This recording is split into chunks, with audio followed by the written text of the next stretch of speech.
ಇವತ್ತಿನ ಈ ವಿಡಿಯೋ ತರಗತಿಯಲ್ಲಿ ನಾವು ಎರಡನೇ ಸಮಸ್ಯೆಯನ್ನು ಬಿಡಿಸೋಣ. ಎರಡನೇ ಸಮಸ್ಯೆ ಈ ರೀತಿಯಲ್ಲಿ ಇದೆ. ಉದಾಹರಣೆ 1ರಲ್ಲಿ ನೀಡಿರುವ ಸಮಸ್ಯೆಗಳನ್ನು ಬಿಡಿಸಿ. ಉದಾಹರಣೆ 1 ನಮ್ಮ ಈ ಅಧ್ಯಾಯದಲ್ಲಿ ವರ್ಗ ಸಮೀಕರಣ ಅಂತ ಏನಿದೆಯಲ್ಲ ಅಧ್ಯಾಯ, ಅದರಲ್ಲಿ ಉದಾಹರಣೆ 1, ಆ ಉದಾಹರಣೆ 1ರಲ್ಲಿ 2 ಸನ್ನಿವೇಶಗಳನ್ನು ಕೊಟ್ಟಿದ್ದಾರೆ. ಆ ಎರಡೂ ಸನ್ನಿವೇಶಗಳನ್ನು ನಾವು ಬಿಡಿಸಬೇಕು. ಅಂದ್ರೆ ಅದರ ಪರಿಹಾರ ಏನೋ, ಅದರ ಮೂಲಗಳೇನಾಗ್ತಾವ ಅಂತ ಕಂಡುಹಿಡಿಬೇಕು. ಓಕೆನಾ? ಇದರಲ್ಲಿ ಕೊಟ್ಟಿರುವಂಥ ಸಮಸ್ಯೆಯನ್ನು ಅರ್ಥ ಮಾಡ್ಕೊಳ್ಳೋಣ. ಜಾನ್ ಮತ್ತು ಜೀವಂತಿ ಇವರಿಬ್ಬರ ಬಳಿ ಇರುವ ಒಟ್ಟು ಗೋಲಿಗಳ ಸಂಖ್ಯೆ 45. ಜಾನ್ ಮತ್ತು ಜೀವಂತಿ ಇವರಿಬ್ಬರ ಬಳಿ ಇರುವ ಒಟ್ಟು ಗೋಲಿಗಳ ಸಂಖ್ಯೆ ಎಷ್ಟಾಗುತ್ತೆ? 45 ಅಂತಾಗಿದೆ. ಇವರಿಬ್ಬರು ತಲಾ 5 ಗೋಲಿಗಳನ್ನು ಕಳೆದುಕೊಂಡರೆ ಇವರ ಬಳಿ ಇರುವ ಗೋಲಿಗಳ ಸಂಖ್ಯೆಗಳ ಗುಣಲಬ್ಧ ಎಷ್ಟಾಗತ್ತು ಅಂತಂದರೆ 124. ಅಂದ್ರೆ ಅವ್ರ ಹತ್ತಿರ ಇರುವಂಥ ಗೋಲಿಗಳಲ್ಲಿ 5 ಗೋಲಿಗಳನ್ನು ಅವರು ಕಳ್ಕೊಂಡ್ಬಿಟ್ರೆ, ಮೈನಸ್ ಆದರೆ ಅವರ ಬಳಿ ಇರುವಂಥ ಗೋಲಿಗಳ ಸಂಖ್ಯೆಗಳ ಗುಣಲಬ್ಧ ಎಷ್ಟಾಗತ್ತೆ ಅಂದರೆ 124 ಅಂತಾಗತ್ತೆ. ಹಾಗಾದರೆ ಅವರ ಬಳಿ ಇದ್ದ ಗೋಲಿಗಳ ಸಂಖ್ಯೆ ಎಷ್ಟು ಅಂತ ನಾವು ಕಂಡುಹಿಡಿಬೇಕಾಗಿದೆ. ಓಕೆ, ನೋಡಿ ಇಲ್ಲಿ ಜಾನ್ ಮತ್ತು ಜೀವಂತಿ, ಒಂದು ರಫ್ ಆಗಿ ನೋಡಿ, ಜಾನ್ ಪ್ಲಸ್ ಜೀವಂತಿ ಇವರಿಬ್ಬರ ಹತ್ತಿರ ಇರುವಂಥ ಒಟ್ಟು ಗೋಲಿಗಳು ಎಷ್ಟು ಅಂತಂದರೆ 45 ಅಂತ. ಓಕೆನಾ? ಈಗ ನಾನು ಜಾನ್ ಹತ್ತಿರ ಎಕ್ಸ್ ಗೋಲಿ ಅಂತ ತಿಳ್ಕೊಳ್ತೀನಿ. ಓಕೆನಾ? ಆಗ ಇಲ್ಲಿ ಜೀವಂತಿ ಇಸ್ ಈಕ್ವಲ್ ಟು ಇದು 45 ಆಗುತ್ತೆ. ಅಂದ್ರೆ ಜೀವಂತಿ ಹತ್ತಿರ ಇರುವಂಥ ಒಟ್ಟು ಗೋಲಿಗಳು ಎಷ್ಟು ಅಂತ ತಗೊಳ್ತೀನಿ ನಾನು. ಈ ಎಕ್ಸನ್ನ ಈ ಕಡೆ ಮೈನಸ್ ಮಾಡಿದರೆ ಪ್ಲಸ್ನ ಆ ಸೈಡ್ ಹೋದ್ರೆ ಮೈನಸ್ ಎಕ್ಸ್ ಆಗುತ್ತಲ್ಲ. ನೋಡಿ, ಯಾವಾಗಲೂ ಈ ರೀತಿಯಲ್ಲಿ ಇತ್ತಂದ್ರೆ ಹೇಗೆ ಮಾಡಬೇಕು? ಇಬ್ಬರ ಹತ್ತಿರ ಇರುವಂಥ ಗೋಲಿಗಳು ಅದಾವ 45. ಒಬ್ಬರ ಹತ್ತಿರ ಎಕ್ಸ್ ಇದ್ದರೆ ಇನ್ನೊಬ್ಬರ ಹತ್ತಿರ ಎಷ್ಟಾಗುತ್ತೆ? 45 ಮೈನಸ್ ಎಕ್ಸ್ ಅಂತಾಗತ್ತೆ. Okay, clear? ಇದನ್ನೇ ಈ ರೀತಿಯಲ್ಲಿ ಇಲ್ಲಿ ಬರೀತೀನಿ, ಗಮನಿಸಿ. ಜಾನ್ ಹತ್ತಿರ ಇರುವ ಗೋಲಿಗಳು, ಇದನ್ನು ಕರೆಕ್ಟಾಗಿ ಗಮನಿಸಿ. ಜಾನ್ ಹತ್ತಿರ ಇರುವ ಅಥವಾ ಜಾನ್ ಬಳಿ ಇರುವ ಅಂತಲೂ ಬರೀಬಹುದು. ಜಾನ್ ಹತ್ತಿರವಿರುವ ಒಟ್ಟು ಗೋಲಿಗಳು, ಜಾನ್ ಹತ್ತಿರವಿರುವ ಗೋಲಿಗಳು ಅಂತ ಬರೀತೀನಿ. ಗೋಲಿಗಳ ಸಂಖ್ಯೆ, ಜಾನ್ ಹತ್ತಿರ ಇರುವ ಗೋಲಿಗಳ ಸಂಖ್ಯೆ ಎಷ್ಟಂತ ತಗೊಳ್ತೀನಿ? ಎಕ್ಸ್ ಅಂತ ತಗೊಳ್ಳೋಣ. ಎಕ್ಸ್ ಆಗಿರಲಿ ಅಂತ ತಗೊಂಡೆ. ಆಗ ಜೀವಂತಿ ಹತ್ತಿರ ಇರುವ ಗೋಲಿಗಳು ಎಷ್ಟಾಗ್ತಾವ? ಜೀವಂತಿ ಹತ್ತಿರವಿರುವ ಗೋಲಿಗಳ ಸಂಖ್ಯೆ ಎಷ್ಟು ಅಂತ ಬೇಕು ನಮಗೆ. ಗೋಲಿಗಳ ಸಂಖ್ಯೆ ಓಕೆ ಎಷ್ಟಾಗತ್ತೆ ನೋಡಿ. ಇವರಿಬ್ಬರ ಹತ್ತಿರ ಒಟ್ಟು ಗೋಲಿಗಳೆಷ್ಟು? 45. ಈ 45ರಲ್ಲಿ ಜಾನ್ ಹತ್ತಿರುವ ಗೋಲಿಯನ್ನು ಮೈನಸ್ ಮಾಡಿದರೆ ಜೀವಂತಿ ಬಳಿ ಇರುವ ಗೋಲಿಗಳ ಸಂಖ್ಯೆ ಗೊತ್ತಾಗುತ್ತೆ. ಓಕೆ, ಅಂದರೆ ಏನು ಮಾಡ್ತೀನಿ? 45 ಮೈನಸ್ ಇದು ಎಕ್ಸ್. Okay, clear? ಈ 2 ಪಾಯಿಂಟ್ ಗೊತ್ತಾಗಬೇಕು. ನಂತರ ಇದರಲ್ಲಿ ಏನು ಹೇಳ್ತಾರೆ ಅಂತಂದರೆ, ಇವರಿಬ್ಬರು ತಲಾ 5 ಗೋಲಿಗಳನ್ನು ಕಳ್ಕೊಂಡು ಬಿಡ್ತಾರೆ. 5 ಗೋಲಿ ಕಳೆದ ನಂತರ ಜಾನ್ ಬಳಿ ಇರುವ ಗೋಲಿಗಳ ಸಂಖ್ಯೆ, 5 ಗೋಲಿಗಳನ್ನು ಕಳೆದುಕೊಂಡ ನಂತರ 5 ಗೋಲಿಗಳನ್ನು ಕಳೆದುಕೊಂಡ ನಂತರ ಓಕೆನಾ, 5 ಗೋಲಿಗಳನ್ನು ಕಳೆದುಕೊಂಡ ನಂತರ ಜಾನ್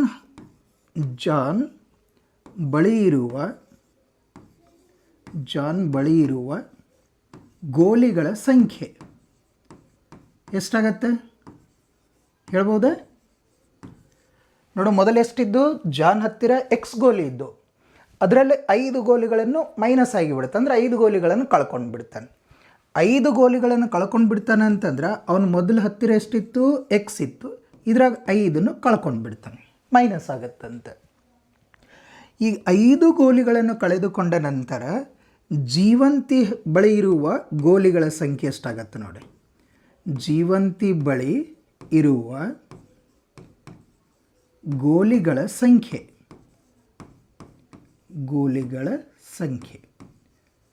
ಎಷ್ಟಾಗತ್ತೆ ಹೇಳಿ? ಮೊದಲೆಷ್ಟಿದ್ದು 45 ಮೈನಸ್ ಎಕ್ಸ್. ಈಗ ಎಷ್ಟು ಗೋಲಿಗಳನ್ನು ಕಳ್ಕೊಳ್ತಾರೆ ಅಂತ ಇಬ್ಬರು ತಲಾ 5 ಗೋಲಿಗಳನ್ನು ಕಳ್ಕೊಂಡು ಬಿಡ್ತಾರೆ. 5 ಮೈನಸ್ ಮಾಡಿಬಿಡ್ತೀನಿ. Okay, clear?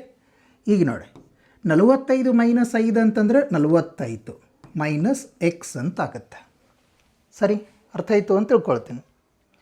ಈಗ ಪ್ರಶ್ನೆಯ ಪ್ರಕಾರ ನೋಡಿ, ಇವರ ಬಳಿ ಇರುವ ಗೋಲಿಗಳ ಸಂಖ್ಯೆಗಳ ಗುಣಲಬ್ಧ ಯಾವಾಗ 5 ಗೋಲಿಗಳನ್ನು ಕಳೆದುಕೊಂಡ ನಂತರ ಇವ್ರ ಹತ್ತಿರ ಇರುವಂಥ ಗೋಲಿಗಳ ಗುಣಲಬ್ಧ ಮಾಡಿದರೆ ಎಷ್ಟಾಗತ್ತೆ? 124 ಆಗುತ್ತೆ.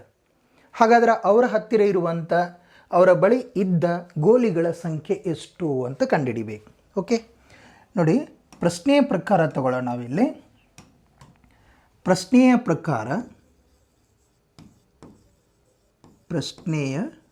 ಪ್ರಕಾರ ಏನು ಹೇಳ್ತಾರೆ ಇಲ್ಲಿ? 5 ಗೋಲಿಗಳನ್ನು ಕಳೆದುಕೊಂಡ ನಂತರ ಇವರ ಇಬ್ಬರ ಹತ್ತಿರುವಂಥ ಗೋಲಿಗಳ ಗುಣಲಬ್ಧ ಮಾಡಿದರೆ 124 ಆಗಬೇಕು. ಅಂದರೆ ಜಾನ್ ಹತ್ತಿರ ಇರುವಂಥ ಗೋಲಿ ಎಷ್ಟು? X minus 5. ಜೀವಂತಿ ಹತ್ತಿರುವ ಗೋಲಿಗಳ ಸಂಖ್ಯೆ ಎಷ್ಟು? 40 ಮೈನಸ್ ಎಕ್ಸ್. ಇವೆರಡನ್ನೂ ಗುಣಾಕಾರ ಮಾಡಿದರೆ ಎಷ್ಟು ಬರುತ್ತೆ ಅಂತ ಹೇಳಿವಿ? 124. ಓಕೆ, ಈಗ ಗುಣಾಕಾರ ಮಾಡ್ತೇನೆ. ಎಕ್ಸಿಂದ ಈ ಬ್ರಾಕೆಟ್ನಲ್ಲಿರುವಂಥ ಅಂಶಗಳಿಗೆ ಗುಣಾಕಾರ ಮಾಡ್ಕೋಬೇಕು. ಎಕ್ಸ್ ಇಂಟು 40x ಅಂತಂದರೆ 40x. ಆಮೇಲೆ ಇದು ಮೈನಸ್ ಎಕ್ಸ್ ಇಂಟು ಎಕ್ಸ್ ಅಂದರೆ ಎಕ್ಸ್ ಸ್ಕ್ವಯರ್. ಓಕೆ, ಈ ಮೈನಸ್ 5ರಿಂದ ಮತ್ತೆ ಇದೇ ಬ್ರ್ಯಾಕೆಟ್ನಲ್ಲಿರುವಂಥ ಅಂಶಕ್ಕೆ ಗುಣಾಕಾರ ಮಾಡ್ತೀನಿ. ಮೈನಸ್ 5 ಇಂಟು 40, 5 4 20 ಅಂತ ತಗೊಳ್ತೀವಿ, ಇದು 0. ಓಕೆ, 200 ಆಯಿತಾ? ಮೈನಸ್ ಇಂಟು ಮೈನಸ್ ಇದು ಪ್ಲಸ್. 5 ಇಂಟು ಎಕ್ಸ್ ಅಂತಂದರೆ 5x. ಇದನ್ನು ಲೆಫ್ಟ್ ಸೈಡ್ ತೊಗೊಂಡ್ಬಿಟ್ಟು, ರೈಟ್ ಸೈಡ್ ಇದ್ದು ಲೆಫ್ಟ್ ಸೈಡ್ ತೊಗೊಳ್ಳೋಣ. ಮೈನಸ್ ಆಗಿಬಿಡುತ್ತೆ. 124 ಇಸ್ ಈಕ್ವಲ್ ಟು 0. ಓಕೆ, ಅರ್ಥ ಆಯಿತು? ಈ ಸೈಡ್ ಬರೀತೀನಿ ನೋಡಿ. ಈಗ ಇದರಲ್ಲಿ ಸಜಾತಿ ಪದ ನೋಡಿ, 40x ಇದು ಪ್ಲಸ್ 5x, 45x ಆಯಿತಾ? 45x. ಇಲ್ಲಿ ಇದು ಮೈನಸ್ ಎಕ್ಸ್ ಸ್ಕ್ವೇರ್ ಬರ್ಕೊಂಡು ಬಿಡೋಣ. Minus X square. ನೆಕ್ಸ್ಟ್ ಏನಾಯಿತು? ಮೈನಸ್ 200 ಮೈನಸ್ 124 ಕೂಡಿಸಿದ್ರೆ ಎಷ್ಟಾಗುತ್ತೆ? 324 ಆಗುತ್ತೆ. ಮೈನಸ್ 324 ಇಸ್ ಈಕ್ವಲ್ ಟು 0 ಆಗುತ್ತಲ್ಲ. ಇದು ಆದರ್ಶ ರೂಪ ಆಗಲಿಲ್ಲ. ವರ್ಗ ಸಮೀಕರಣ ಆದರ್ಶ ರೂಪ ಹೇಗಿರಬೇಕು? ಮೊದಲು ಡಿಗ್ರಿ ಜಾಸ್ತಿ ಘಾತಾಂಕ ಇದ್ದದ್ದು ಫಸ್ಟ್ ಇರಬೇಕಲ್ಲ. ಹಾಗಾಗಿ ಇದನ್ನು ಬರಿಬೇಕಾದ್ರೆ ಮೈನಸ್ ಅದೇ. ಇವನ್ನೆಲ್ಲನೂ ಈ ಸೈಡ್ ತೊಗೊಂಡು ಬಂದುಬಿಡ್ಲ, ರೈಟ್ ಸೈಡ್ ತೊಗೊಂಡು ಬಂದುಬಿಡ್ತೀನಿ ನೋಡಿ. Minus X square right side ತಂದರೆ ಪ್ಲಸ್ ಎಕ್ಸ್ ಸ್ಕ್ವೇರ್. 45x ಈ ಸೈಡ್ ತಂದರೆ minus 45x. Minus 324 right side ತಂದರೆ ಪ್ಲಸ್ 324 ಇಸ್ ಈಕ್ವಲ್ ಟು ಏನು ಉಳೀತು? ಎಲ್ಲನೂ ಈ ಕಡೆ ಬಂದಾಗ 0 ಉಳೀತು. ಅರ್ಥ ಆಯಿತು? ಈಗ ನಮಗಿಲ್ಲಿ ವರ್ಗ ಸಮೀಕರಣದ ಆದರ್ಶ ರೂಪ ಈಗ ಬಂತು.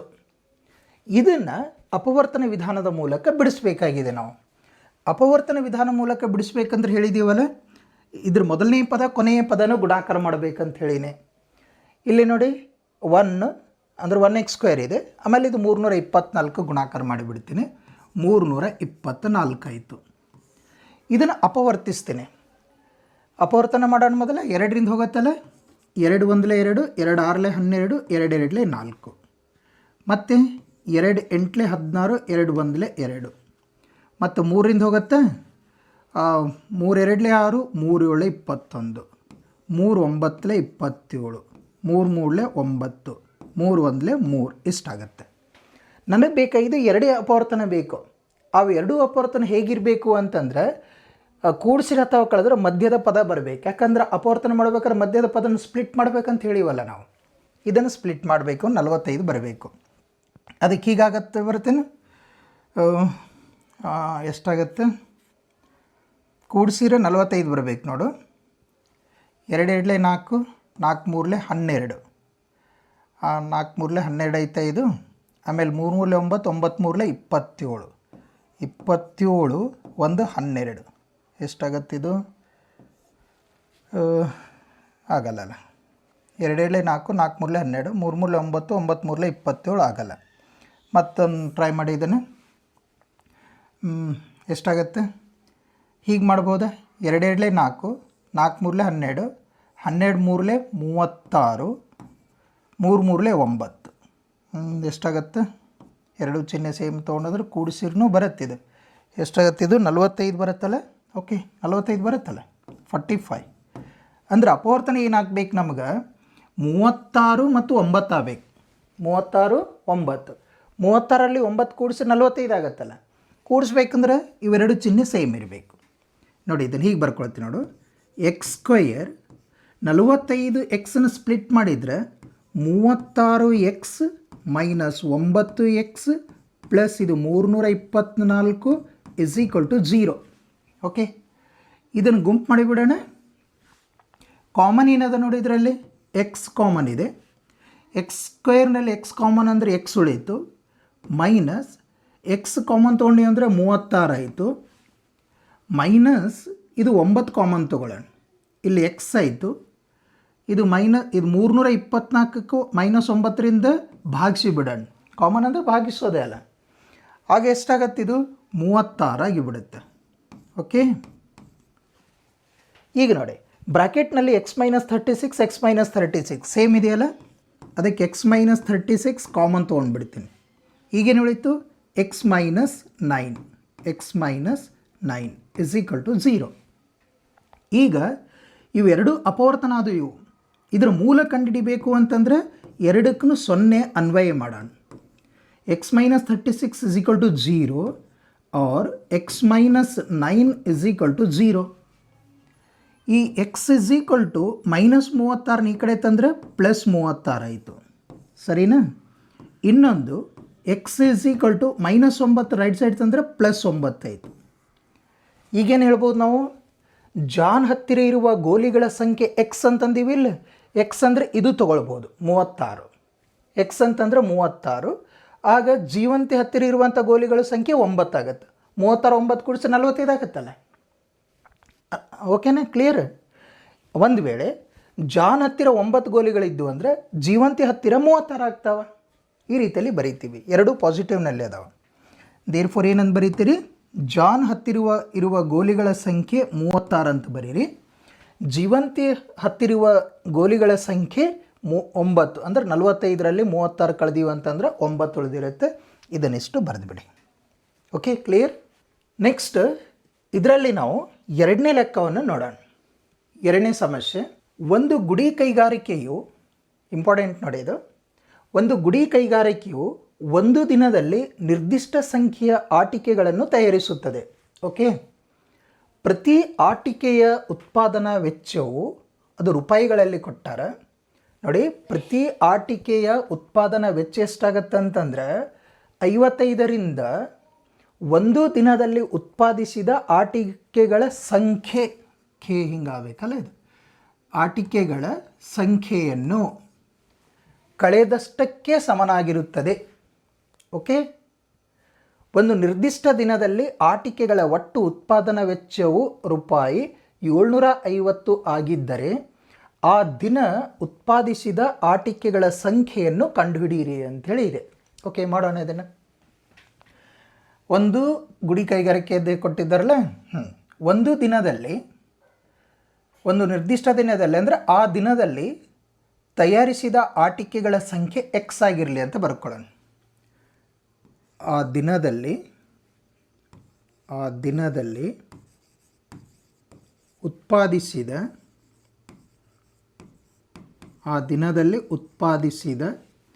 ಆಟಿಕೆಗಳ ಸಂಖ್ಯೆ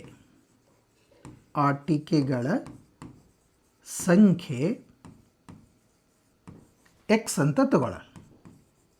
ಆಟಿಕೆಗಳ ಸಂಖ್ಯೆ ಎಷ್ಟು? ಎಕ್ಸ್ ಅಂತ ತಗೊಂಡಿನಿ.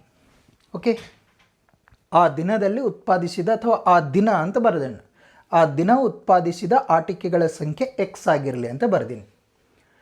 ಪ್ರತಿ ಆಟಿಕೆ ಉತ್ಪಾದನಾ ವೆಚ್ಚ ಅಂದರೆ ಒಂದು ಆಟಿಕೆ ಉತ್ಪಾದನಾ ವೆಚ್ಚ ಅಂತ ತಗೊಳ್ಳೋಣ.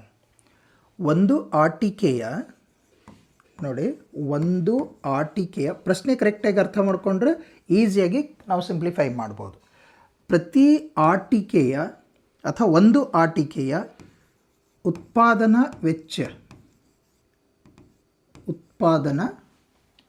ವೆಚ್ಚ ಎಷ್ಟಂತ ಹೇಳ್ತಾರೆ ಅಂತಂದ್ರೆ 55ರಿಂದ ಆ ಒಂದು ದಿನದಲ್ಲಿ, ಅಂದರೆ ಆ ಒಂದು ದಿನದಲ್ಲಿ ಉತ್ಪಾದಿಸಿದ ಆಟಿಕೆಗಳ ಸಂಖ್ಯೆಯನ್ನು ಕಳೆದಷ್ಟಕ್ಕೆ ಸಮ ಆಗಿರುತ್ತೆ. ಆ ದಿನ ಉತ್ಪಾದಿಸಿದ ಆಟಿಕೆಗಳ ಸಂಖ್ಯೆ ಎಕ್ಸ್ ಅಂದಿವಿ, ಅದ್ರ ಉತ್ಪಾದನೆ ವೆಚ್ಚ ಎಷ್ಟಾಗತ್ತೆ ಅಂದರೆ 55ರಲ್ಲಿ ಇದನ್ನು ಮೈನಸ್ ಮಾಡಬೇಕು, ಇಷ್ಟಕ್ಕೆ ಈಕ್ವಲ್ ಆಗುತ್ತೆ. Okay, clear? ಇನ್ನು ಒಂದು ನಿರ್ದಿಷ್ಟ ದಿನದಲ್ಲಿ ಆಟಿಕೆಗಳ ಒಟ್ಟು ಉತ್ಪಾದನಾ ವೆಚ್ಚ ಅಂದರೆ ಗೊತ್ತಾಗತ್ತಲ್ಲ, ಆಟಿಕೆಗಳ ಒಟ್ಟು ಆ ದಿನದಲ್ಲಿ ಉತ್ಪಾದಿಸಿದ ಆಟಿಕೆಗಳ ಸಂಖ್ಯೆ ಎಕ್ಸ್ ಅಂತ ತಗೊಂಡಿವಿ. ಒಂದು ಆಟಿಕೆಯ ವೆಚ್ಚ ಎಷ್ಟಂದ್ರೆ 55 ಮೈನಸ್ ಎಕ್ಸ್ ಅಂತ ತಗೊಂಡಿವಿ. ಒಟ್ಟು ಉತ್ಪಾದನಾ ವೆಚ್ಚ ಅಂದರೆ ಏನು ಮಾಡಬೇಕು, ಇದನ್ನು ಮತ್ತು ಇದನ್ನು ಗುಣಾಕಾರ ಮಾಡಬೇಕು. ಓಕೆ, ಒಟ್ಟು ಉತ್ಪಾದನಾ ವೆಚ್ಚ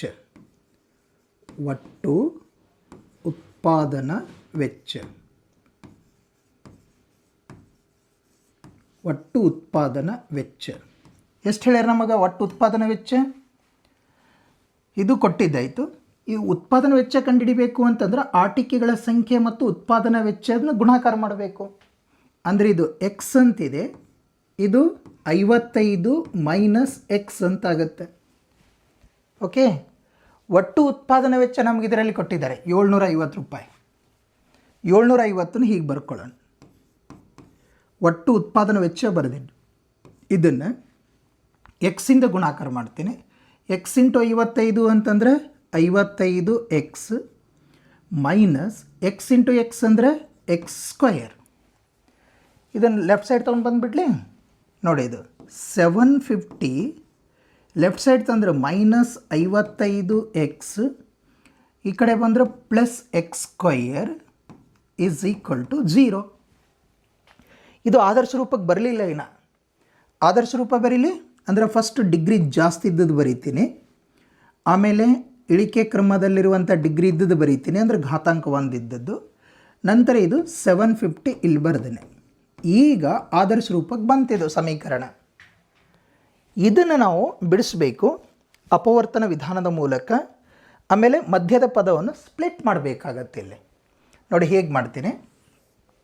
ಫಸ್ಟ್ ಪದ ಮತ್ತು ಕೊನೆಯ ಪದ ನೋಡಿ ಗುಣಾಕಾರ ಮಾಡಿದರೆ 750 ಬರುತ್ತೆ. 750ಕ್ಕೆ ಅಪವರ್ತನ ಮಾಡೋಣ. 2ರಿಂದ ತಗೊಳ್ತೀನಿ. 2 3 6, 2 7 14, ಆಮೇಲೆ 1 ಉಳಿತು 10 ಆಯಿತು, 2 5 10, ಮತ್ತು 3ರಿಂದ ಹೋಗುತ್ತೆ. 3ರಿಂದ 3 1 3, 3 2 6, 3 5 15, ಮತ್ತು 3ರಿಂದ ಹೋಗುತ್ತೆ ಹೋಗಲ್ಲ. 5ರಿಂದ 5 2 10, 5 5 25, ಮತ್ತು 5 5 25, 5 1 5. ಈಗ ನಾವು ಏನು ಮಾಡಬೇಕು ಅಂತಂದರೆ ಇದರಲ್ಲಿ 2 ಅಪವರ್ತನ ಕನ್ಸಿಡರ್ ಮಾಡಬೇಕಂದ್ರೆ 2 ಅಪವರ್ತನ ಮಾಡ್ಕೋಬೇಕು. ಇಷ್ಟಿದ್ದನ್ನು ಆ 2 ಸಂಖ್ಯೆಗಳನ್ನು ಕೂಡಿಸಿದ್ರೆ ಮೈನಸ್ 55 ಬರಬೇಕು, ಅಥವಾ ಕಳೆದ್ರೆ ಮೈನಸ್ 55 ಬರಬೇಕು. ಕೂಡಿಸಿರ ಅಥವಾ ಕಳೆದ್ರೆ. ಈಗ ನೋಡಿ 55 ಬರಂಗೆ ಮಾಡಬೇಕು ಅಂತಂದರೆ 5 5 25, 5 5 25 ಕೂಡಿಸಿರ 55 ಬರುತ್ತೆ. ಅಂದರೆ ಇದನ್ನು ಮೈನಸ್ ಆದರೆ ಇದು ಮೈನಸ್ 55 ಬರುತ್ತೆ ಇಲ್ಲಿ. ಓಕೆ, ಇದನ್ನು ಹೀಗೆ ಬರ್ಕೊಳ್ತೀನಿ ನೋಡಿ. ಮಧ್ಯದ ಪದವನ್ನು ಸ್ಪ್ಲಿಟ್ ಮಾಡ್ತೀನಿ ನೋಡಿ. ಎಕ್ಸ್ ಸ್ಕ್ವಯರ್ ಮೈನಸ್ 55 ಎಕ್ಸ್ ಬದಲಾಗಿ ನಾನು ಮೈನಸ್ 30 ಎಕ್ಸ್ ಮೈನಸ್ 25 ಎಕ್ಸ್ ಅಂತ ಬರೀತೀನಿ. ಮೈನಸ್ 30 ಎಕ್ಸ್ ಮೈನಸ್ 25 ಎಕ್ಸ್, ನಂತರ ಕೊನೆಯ ಪದ ಏನಿದೆ ಇದರಲ್ಲಿ 750 plus 750 is equal to 0. Okay, ಇದನ್ನು ಗುಂಪು ಮಾಡೋಣ. ಇದೊಂದು ಗುಂಪು, ಇದು ಒಂದು ಗುಂಪು. ಇದರಲ್ಲಿ ಕಾಮನ್ ತೊಗೊಳ್ತೀನಿ. ಈಗ ಕಾಮನ್ ಏನಿದೆ? ಎಕ್ಸ್ ಕಾಮನ್ ಇದೆ. ಎಕ್ಸ್ ಕಾಮನ್ ಆಯಿತು. ಎಕ್ಸ್ ಸ್ಕ್ವೇರಿಗೆ ಎಕ್ಸಿಂದ ಭಾಗಿಸಿದೀವಿ ಅಂತಂದರೆ ಎಕ್ಸ್ ಉಳೀತು. ಮೈನಸ್ 30 ಎಕ್ಸ್ಗೆ ಎಕ್ಸಿಂದ ಭಾಗಿಸಿದೀವಿ ಅಂತಂದರೆ 30 ಉಳೀತು. ಮೈನಸ್ ಇದರಲ್ಲಿ 25 ಕಾಮನ್ ಇದೆ. 25 ಕಾಮನ್, ಇಲ್ಲಿ ಎಕ್ಸ್ ಉಳೀತು. 750ಕ್ಕೆ 25ರಿಂದ ಭಾಗಿಸಿದೀವಿ ಅಂತಂದ್ರೆ ಮೈನಸ್ 30 ಆಗುತ್ತೆ ಇಸ್ ಈಕ್ವಲ್ ಟು 0. ಇಲ್ಲಿ ಬ್ರ್ಯಾಕೆಟ್ನಲ್ಲಿರುವಂಥ ಅಂಶಗಳು ಸೇಮ್ ಅದಾವೆ, ಅದನ್ನು ಕಾಮನ್ ತೊಗೊಂಡು ಬಂದುಬಿಡೋಣ. ಅಂದರೆ ಎಕ್ಸ್ ಮೈನಸ್ 30 ಆಯಿತು. ಇನ್ನೊಂದು ಈ ಕಡೆದು ಏನು ಉಳೀತು? ಎಕ್ಸ್ ಮೈನಸ್ 25 ಅಂತ ಆಯಿತು ಇಸ್ ಈಕ್ವಲ್ ಟು 0. 0ನ ಅಪ್ಲೈ ಮಾಡೋಣ ಇದಕ್ಕೆ. X minus 30 is equal to 0. ಇನ್ನೊಂದೇನು ಉಳಿತು, x minus 25 is equal to 0. ಇದು x is equal to minus 30 ಈ ಕಡೆ ತಂದರೆ ಪ್ಲಸ್ 30 ಅಂತ ಆಗುತ್ತೆ. ಆರ್ ಇನ್ನೊಂದೇನು ಉಳಿತು, x is equal to minus 25 ಈ ಸೈಡ್ ತಂದರೆ ಪ್ಲಸ್ 25 ಅಂಥೇಳಿ ಆಗತ್ತೆ ಇದರಲ್ಲಿ. ಕ್ಲಿಯರ್? ಏನರ್ಥ ಹೀಗಾದ್ರೆ ನೋಡಿ, ಇಲ್ಲಿ ಆ ದಿನದಲ್ಲಿ ಉತ್ಪಾದಿಸಿದ ಆಟಿಕೆಗಳ ಸಂಖ್ಯೆ ಎಕ್ಸ್ ಅಂತೀವಿ. ಆಟಿಕೆಗಳ ಸಂಖ್ಯೆ 30 ಅಂತ ತಗೊಳ್ಬೋದು ಅಥವಾ 25 ಅಂತಲೂ ತಗೊಳ್ಬೋದು. ಇಲ್ಲಿ ಒಂದು ಆಟಿಕೆ ಉತ್ಪಾದನಾ ವೆಚ್ಚ ಎಷ್ಟಾಗತ್ತಾ, 55 ಮೈನಸ್ ಎಕ್ಸ್. 55ರಲ್ಲಿ ಎಕ್ಸ್ ಇದು 30 ಕನ್ಸಿಡರ್ ಮಾಡಿದ್ದೀವಿ ಅಂತಂದರೆ ಈ 55ರಲ್ಲಿ 30 ಮೈನಸ್ ಮಾಡಬೇಕು. ಹಾಗಾಗಿ ನಮ್ಮ ಪ್ರಶ್ನೆ ಏನಿದೆ, ಆ ದಿನ ಉತ್ಪಾದಿಸಿದ ಆಟಿಕೆಗಳ ಸಂಖ್ಯೆಯನ್ನು ಕಂಡುಹಿಡಿಯಿರಿ ಅಂತ ಹೇಳಿದೆ. ಆಟಿಕೆಗಳ ಸಂಖ್ಯೆ ನಾವು ಎಕ್ಸ್ ಅಂತ ತೊಗೊಂಡಿವಿ. ಎಕ್ಸ್ 30 ಅಂತ ತೊಗೊಂಡ್ರೆ ಇದ್ರ ವ್ಯಾಲ್ಯೂ 55 ಮೈನಸ್ ಎಕ್ಸ್ ಅಂತ ಮಾಡಬೇಕು. 25 ತೊಗೊಂಡ್ರೂ ಮಾಡಬಹುದು. ಎರಡಕ್ಕೂ ಇದು ಸಮಾನಕ್ಕೆ ಬರುತ್ತೆ. ಅಂದರೆ ಏನಂತ ಬರಿತೀವಿ, ಆ ದಿನ ಉತ್ಪಾದಿಸಿದ ಆಟಿಕೆಗಳ ಒಟ್ಟು ಸಂಖ್ಯೆಯು 30 ಆಗಿದೆ ಅಂತ ಬರ್ಕೊಳ್ತೀವಿ. Okay, clear?